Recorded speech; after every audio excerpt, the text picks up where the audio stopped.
The prairie was not empty. It was filled with the ghosts of her own hopes.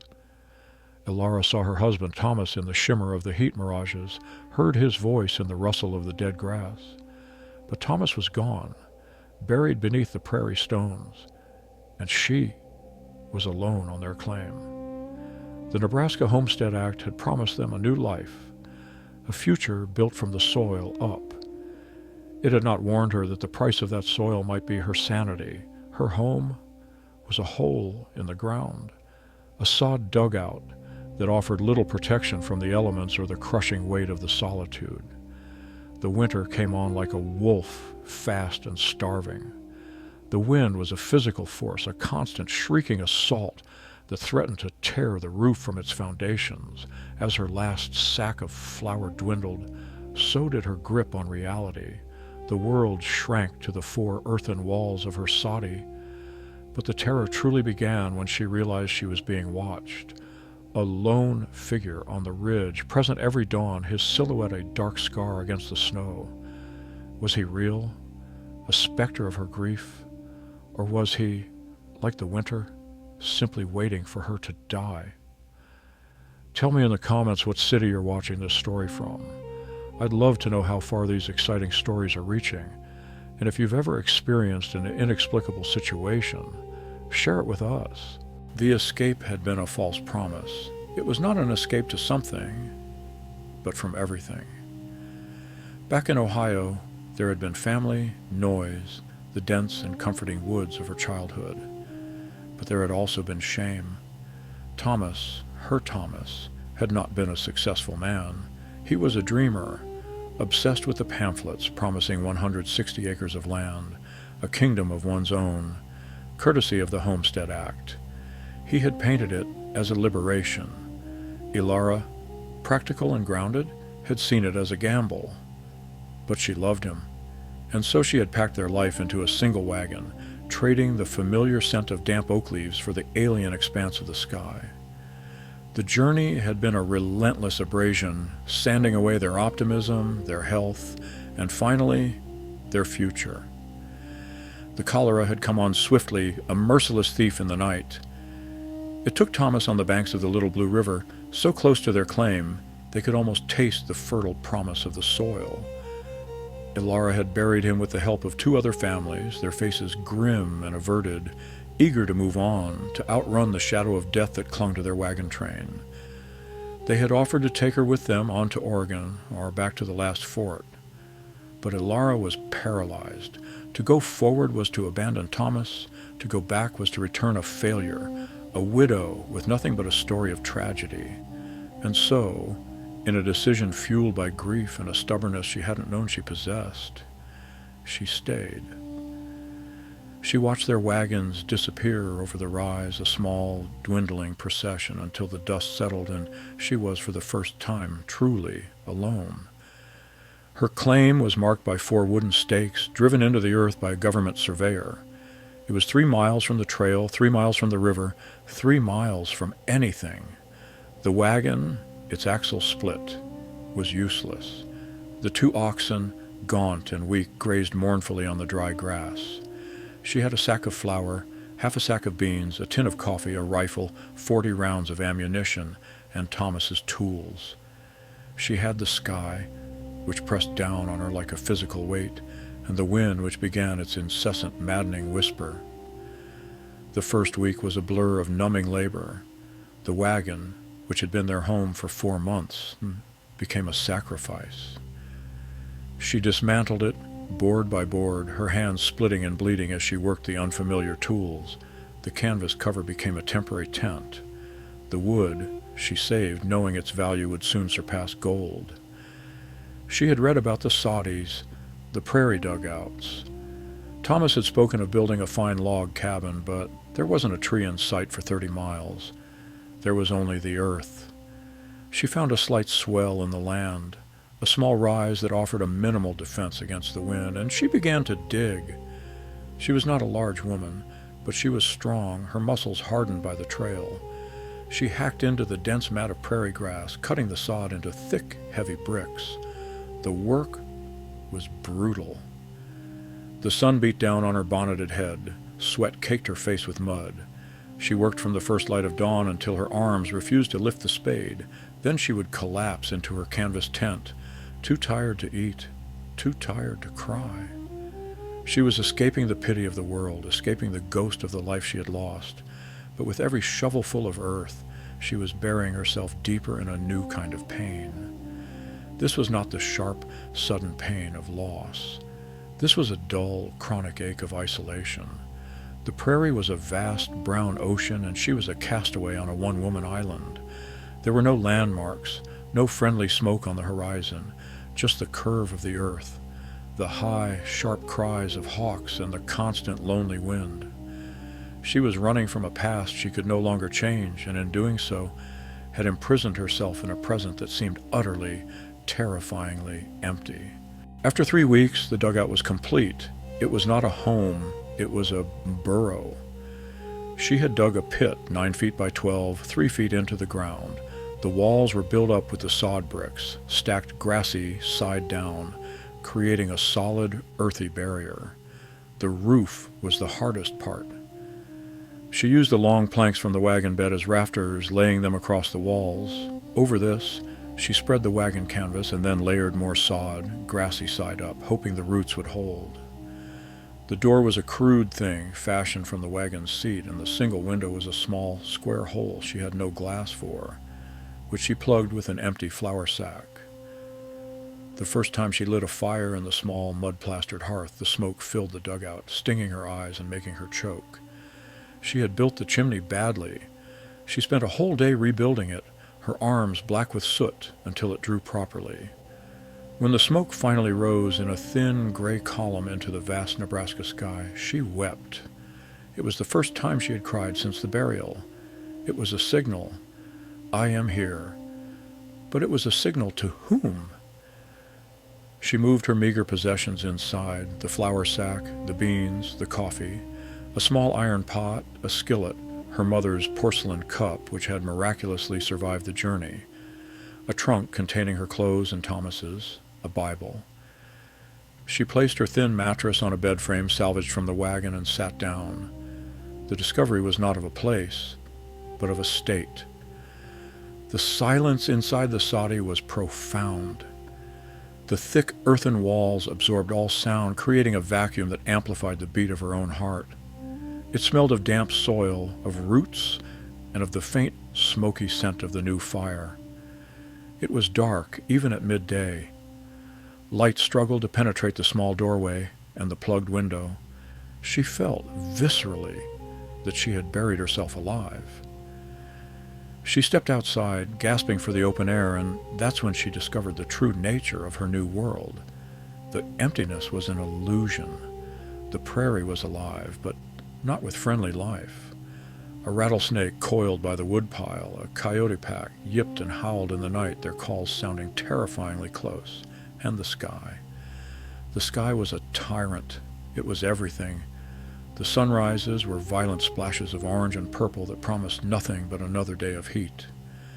The sunsets were a slow, bloody death of the day, leaving behind a cold, indifferent sprawl of stars. And then, one morning, she made the discovery that would define her winter. She rose before dawn, as was her habit, to check the snares she had set for rabbits. The air was crisp, the first real bite of autumn in the wind. She walked to the small rise, the one she had chosen for her dugout, and looked east. He was there, a figure on horseback, on the crest of the next ridge, perhaps a mile distant. He was perfectly still, a silhouette against the rising sun. He was too far to make out details, but he was clearly not a white settler. The way he sat the horse, the shape of him. He was an Indian. She froze, her heart leaping into her throat.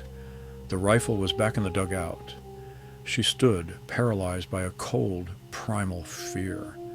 She had heard stories on the trail, brutal, bloody stories. She backed away slowly, her eyes locked on the figure. He didn't move. She fumbled her way back into the dugout, her hands shaking so badly she could barely grasp the rifle. She loaded it, her fingers clumsy. She peered out the small window opening, but from this low angle, the ridge was invisible. She spent the entire day inside, the rifle across her lap, her ears straining. Every gust of wind was the sound of a moccasin, every rustle of grass a stealthy approach. But there was nothing, only the wind. When the sun began to set, she forced herself to look. She crept to the doorway and peered out. He was gone. The ridge was empty. She told herself it was a traveler, a hunter, someone passing through. But the next morning, he was there again, in the exact same spot, watching. He made no move to approach, no threatening gesture. He just watched. She had discovered her new reality. She was not just fighting the land, the weather, the coming cold. She was not just fighting the grief and the madness of solitude. She was being watched. The vast, empty prairie had an eye, and it was fixed, unblinking upon her. Survival is a routine. It is the only defense against the encroaching chaos of both the wilderness and the mind. As October gave way to the biting winds of November, Ilara's life distilled into a series of stark, repetitive tasks, a liturgy of existence. Her days were governed by the light. She rose in the pre-dawn chill, the air in the dugout so cold her breath fogged in front of her face. The first task was always the fire. She was miserly with her wood, the precious scraps of the wagon. She had begun to burn dried buffalo chips, which she collected in a gunny sack. A humiliating but necessary task. They burned hot, but fast, and with a pungent, grassy smell. She would boil water and have her coffee. This was her one luxury. She limited herself to a half cup of the weak, bitter brew, savoring the warmth as it spread through her chest. Then she would take the rifle, check the load, and step outside. Her first glance was always to the ridge. He was there, not every day, but most, a dark shape as permanent as the landscape. She had come to think of him as the Watcher. He was Pawnee, she had decided, based on the territory. The Pawnee had been moved to reservations, but rumors of renegades or hunting parties persisted. At first, his presence had been a source of paralyzing terror. Now, it was something else. It was a dreadful, constant pressure, a reminder of her vulnerability. She never waved. He never moved. It was a silent, unnerving stalemate. After the ritual of the ridge, she would check her snares. She had become adept at finding rabbit runs, the small paths they used in the tall grass. A snared rabbit was a victory. It was meat. It was fat. It was survival. She would skin and dress the animal quickly, her hands numb in the cold, the snow around her feet stained red. She wasted nothing. The pelt was scraped and tanned with a mixture of ashes and animal brains, a grim skill she had learned from a trail guide. The dugout walls were slowly being insulated by the stiff gray pelts. The middle of the day was for maintenance. She mended her clothes, the coarse wool unraveling, the cotton worn thin. She darned Thomas's socks, her fingers aching, and wore them layered over her own. She repaired her boots, stitching the cracked leather with an awl and sinew from a rabbit. She reinforced the sod walls, plugging leaks with mud and grass as the first snows began to fall and melt through the roof. Her food was a constant, terrifying equation. She rationed the flour, making a small flat biscuit each day, baked in the skillet. The beans were counted. She ate one rabbit, stewed with wild onions she dug from the frozen ground, over the course of 3 days. Hunger became her constant companion, a hollow ache in her belly that mirrored the emptiness of the prairie. But the true routine began at dusk. As the light failed, she would secure the heavy wooden door, barring it with a piece of the wagon axle. The dugout would plunge into near-total darkness, relieved only by the faint glow of the fire's embers or the expensive flickering light of her oil lamp, which she used sparingly. And in the darkness, the other enemies came.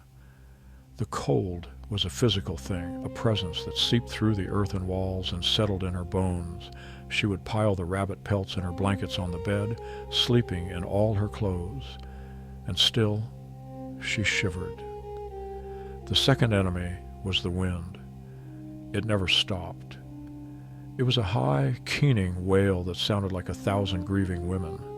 It clawed at the sod roof, vibrated the door, and found every tiny crack to send in a stream of fine, powdery snow. The sound was a file, slowly grating away at her sanity. The third and worst enemy was the silence beneath the wind, the crushing, absolute loneliness. She had started talking to herself, not just quiet murmurs, but full conversations. She would argue with Thomas, asking him why he had brought her here. She would plead with the watcher, asking him what he wanted. She would recite recipes from her mother's kitchen, the words, "Oh, strange and foreign magic in this barren place." "You take 2 cups of flour," she would whisper into the smoky darkness, "and a cup of butter, and you cream them till they're light." Her new routine was a fortress against the madness. But she could feel the walls of her own mind beginning to crack, just like the mud chinking in her soddy. The watcher on the hill, the wind at the door, the hunger in her gut, they were all part of a piece, a tightening vice, and she knew with a dreadful certainty that the routine would not be enough. Winter had only just begun. The blizzard began not as a storm, but as a change in the light. One mid-December afternoon, the gray sky turned a sickly, yellowish white. The wind, which had been a constant howling companion, fell silent. The prairie held its breath. Alara, standing in her doorway, felt a deep, primitive dread. Even the watcher, who had been on his ridge that morning, was gone. Then the first gust hit. It struck the dugout not as a wind, but as a solid object. The door shuddered on its leather hinges, and a fine, stinging powder of snow blasted through the cracks. Within an hour, the world was gone. There was no sky, no land, only a roaring, screaming vortex of white. The sound was deafening.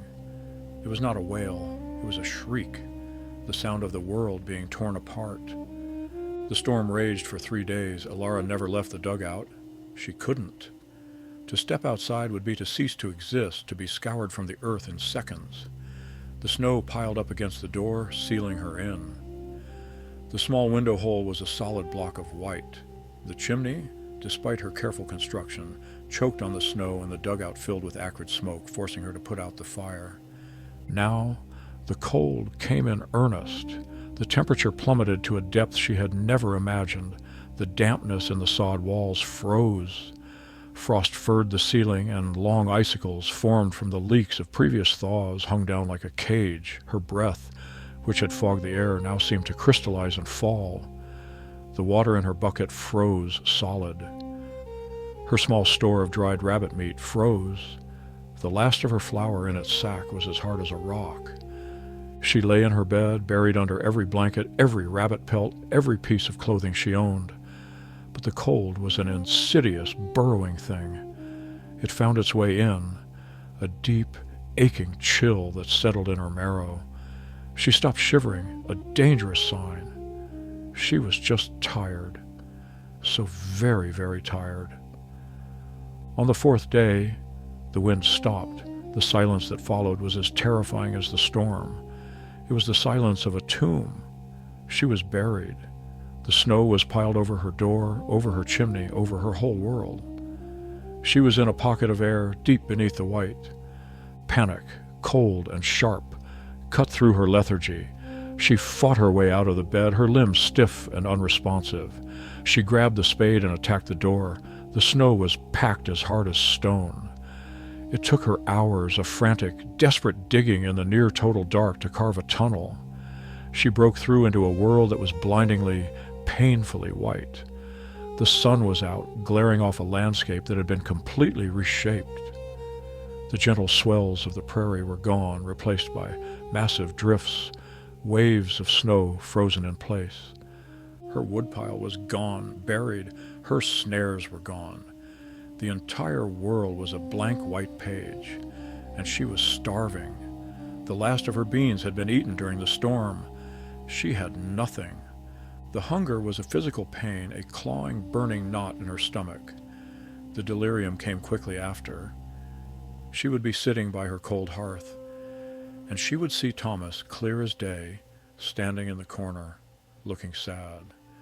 "You must eat, Ilara," he would say. "Just not strong enough, were you?" She would scream at him to go away, and he would fade, replaced by the image of her mother's kitchen, the smell of roasting chicken so real she would weep, her tears freezing on her cheeks.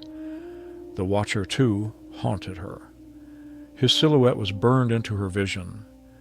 She saw him in the frost patterns on the wall, in the shadows cast by the meager light. He was always there, just out of reach, his presence, a silent accusation.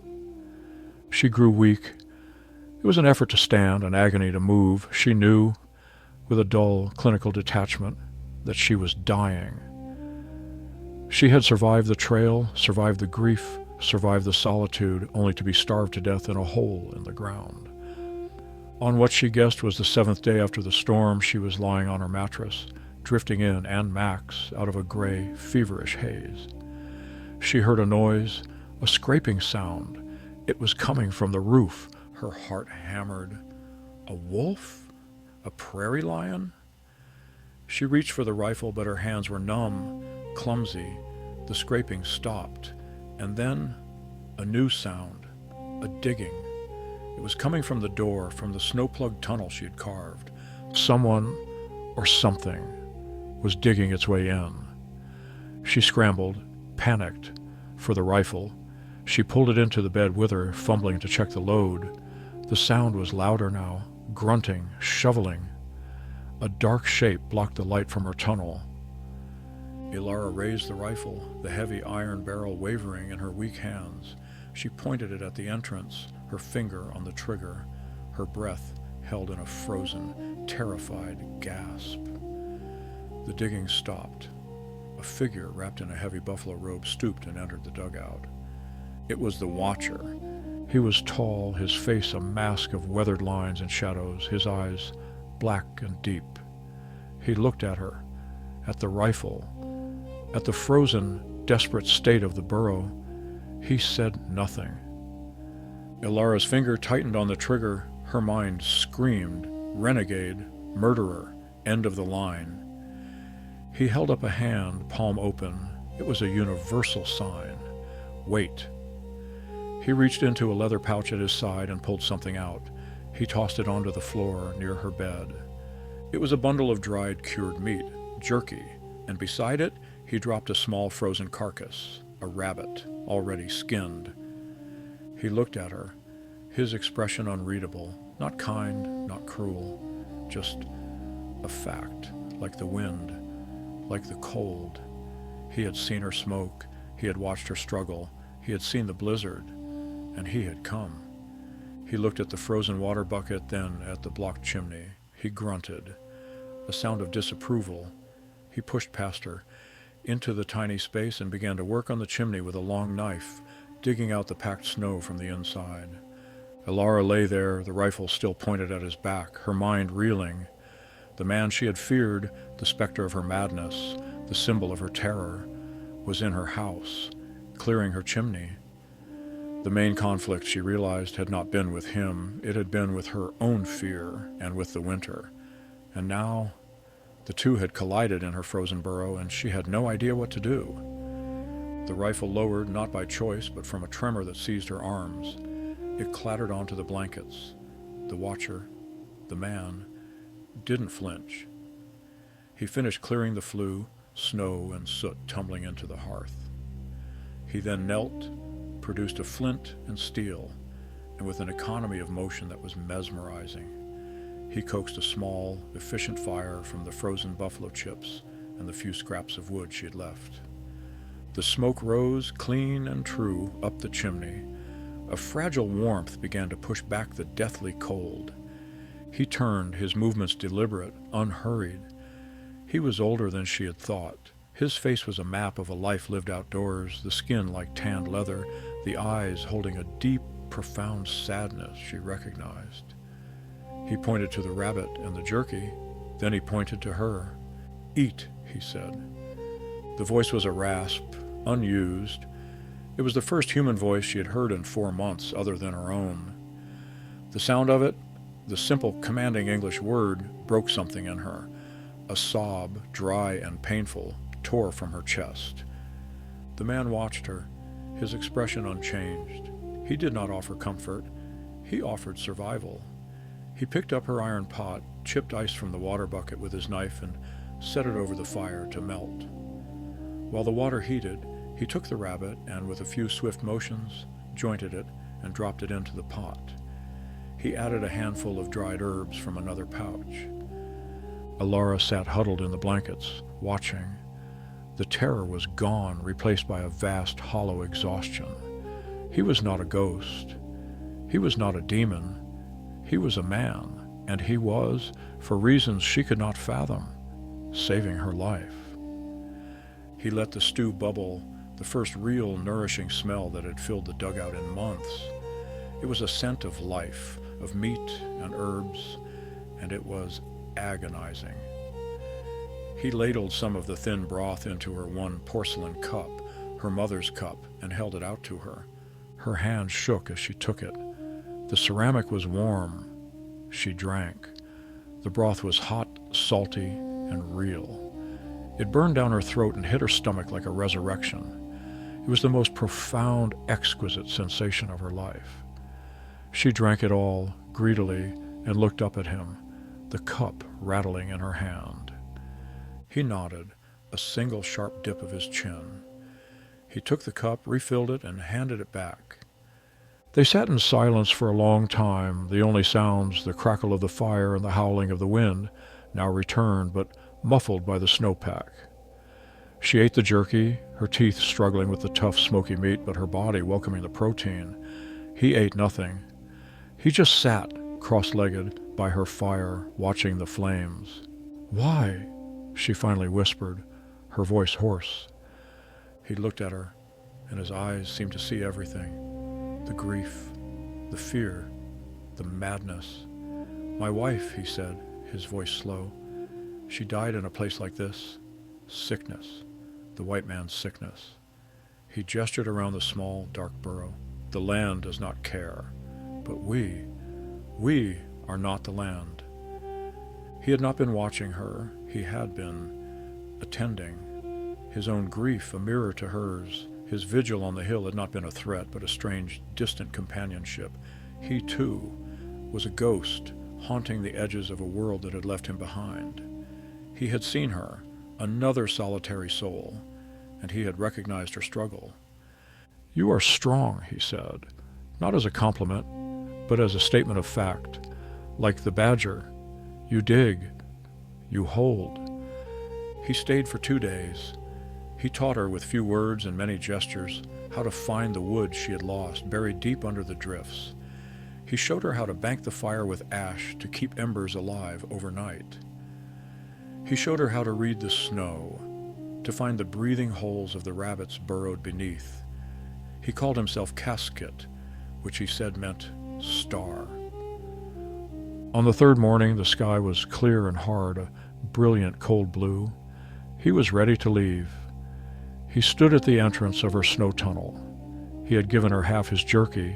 Her pot was empty, the rabbit long since devoured. She was weak, but she was alive. The fever of starvation had broken. "The winter is not done," he said. "I know," she replied. He looked at her, then back at the ridge, his ridge. "My son is buried there where I watch." Alara finally understood the shared space of loss. "Thomas," she said, pointing to the cold earth. "My husband." Casket nodded. He placed a hand, just for a moment, on the sod wall of her dugout, a gesture of respect for the house, for her, for the dead. Then he turned and walked up the snow tunnel into the blinding light and was gone.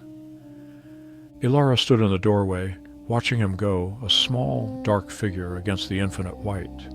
He did not look back. She went inside, barred the door, and for the first time, she was not afraid. The loneliness was still there, the cold was still there, but the madness, the terror of the unknown, had been resolved. She was alone, but she was not unseen.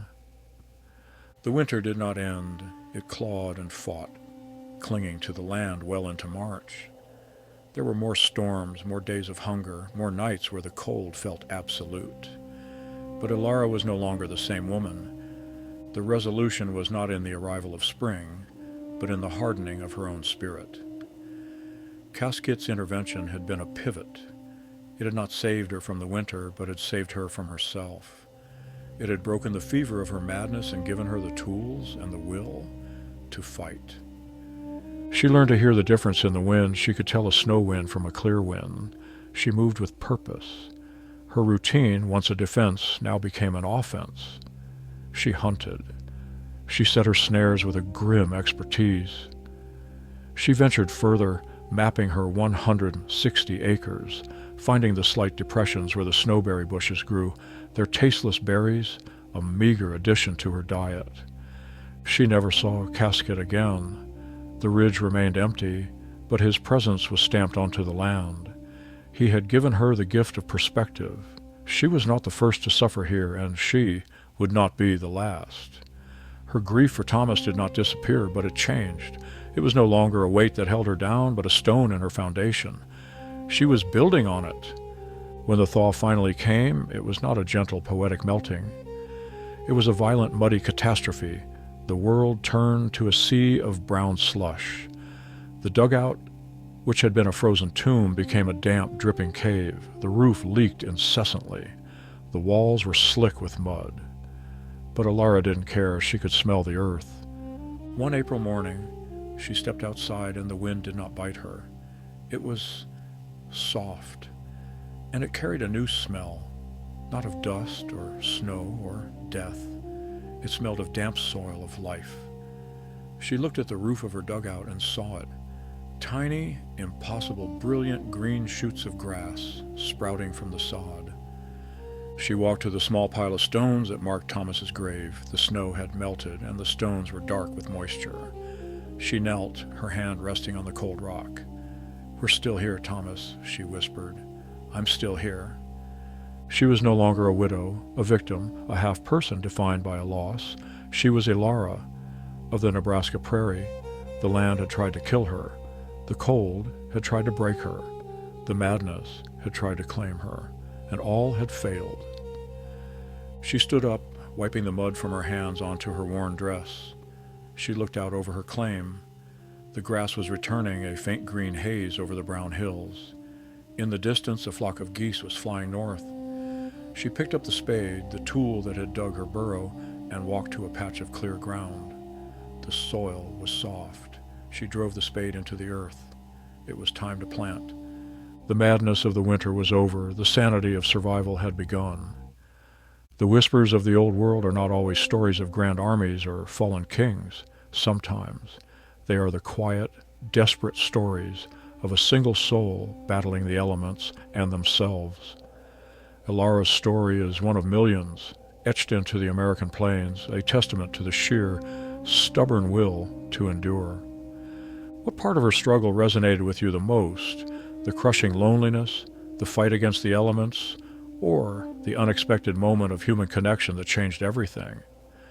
Thank you for joining us for this story. If you believe, as we do, that these histories deserve to be remembered, that these whispers deserve a voice, please support our channel. Subscribe to Old World Whispers. Click the bell icon so you never miss a new chronicle. We have so many more stories to tell.